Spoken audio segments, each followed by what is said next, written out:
Hi friends, life story में आप सबका स्वागत है।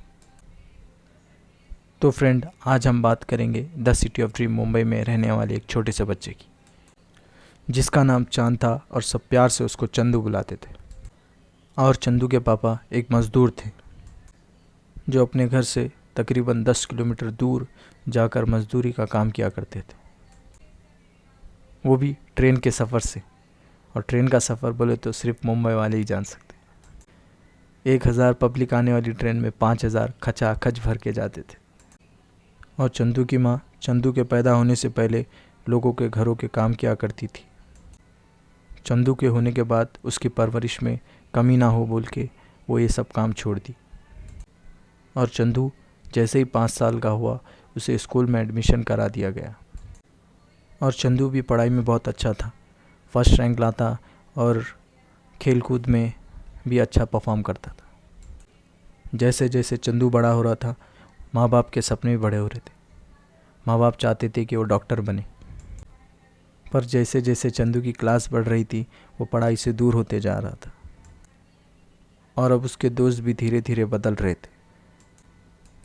आवारों के जैसे घूमना, गली की दीवारों पे बैठना और टाइम पास करना उसकी आदत हो चुकी थी।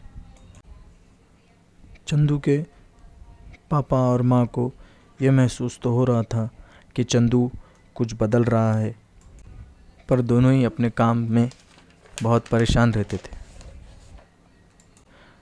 बाप बेचारा मजदूरी में और माँ भी अभी काम में व्यस्त हो रही थी।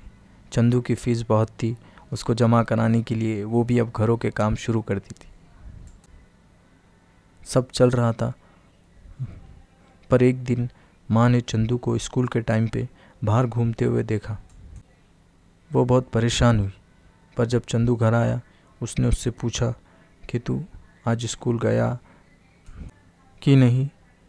तो चंदू ने हंस के जवाब दिया, मैं माँ आज तो स्कूल में ही था। माँ और परेशान हो गई। वो पूरा दिन परेशानी में गुजरा और पूरी रात भी। और वो दूसरे दिन बाप को लेकर चंदू के स्कूल पहुंच गई। पर जैसे ही वो स्कूल में गए, चंदू की टीचर इनके माँ बाप को देखकर बहुत परेशान हो गई और बोली कि आखिरकार आपको आपके कामों से फुर्सत मिल गई, अपने बच्चे की खैरियत पूछने आ गए। माँ ने बड़े परेशानी से पूछा, क्या हुआ टीचर, आप इतना परेशान क्यों हैं? तो टीचर आप गुस्से में आ गई।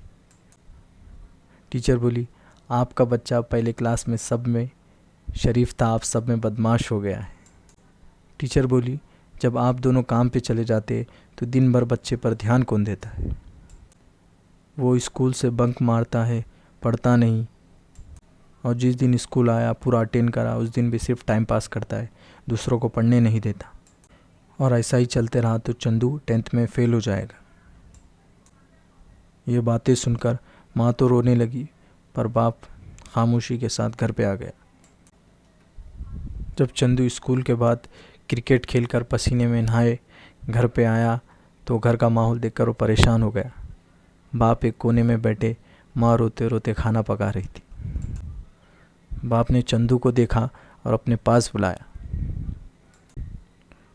और बाप ने सिर्फ इतना बोला, अगर से तू 10th में पास नहीं होगा तो मैं ज़िंदगी भर तुझसे बात नहीं करूँगा। अब तक तो दोनों परेशान थे, अब चंदू उन दोनों से ज़्यादा परेशान हो गया। वो दिन तो परेशानी में गुजर गया। दूसरे दिन जब चंदू अपने स्कूल पहुंचा तो वो गुमसुम बैठे रो रहा था। और उसे इस हालत में देखकर सब परेशान हो गए, उसके दोस्त और दुश्मन दोनों ही। पर चंदू का ख़ास दोस्त बिंटू चंदू के पास आया और बोला, क्या परेशानी है, बोल तो सही। तो चंदू ने पूरी स्टोरी सुना दी। तो वो हंसा और बोला, सिर्फ इतनी सी बात है, परेशान मत हो, तो 10वीं में पास होगा। चंदू ये बात सुनकर हंसने लगा। चंदू बोला, तू झूठ बोल रहा है।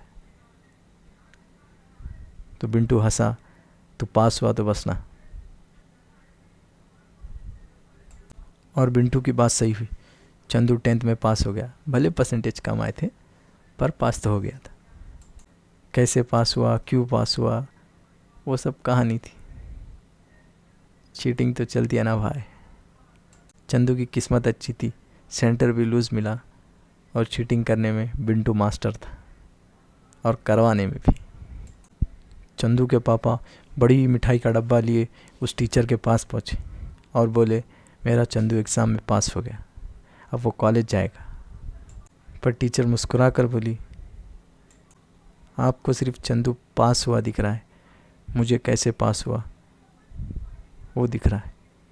आप खुश है, सही है, पर अगर से आप चंदू को अभी कंट्रोल नहीं करें तो बाद में बहुत परेशानी होगी। ये सुनकर चंदू का बाप कुछ नहीं बोला। उसे लगा कि टीचर चंदू की कामयाबी से खुश नहीं है। वो चाहती थी कि वो फेल हो जाए और वो सही साबित हो। पर बात कुछ और थी। टीचर वो जानती थी जो चंदू के पापा नहीं जानते थे। क्योंकि चंदू अब स्लम बॉय से कुछ और बनने वाला था। वो जानेंगे नेक्स्ट स्टोरी में।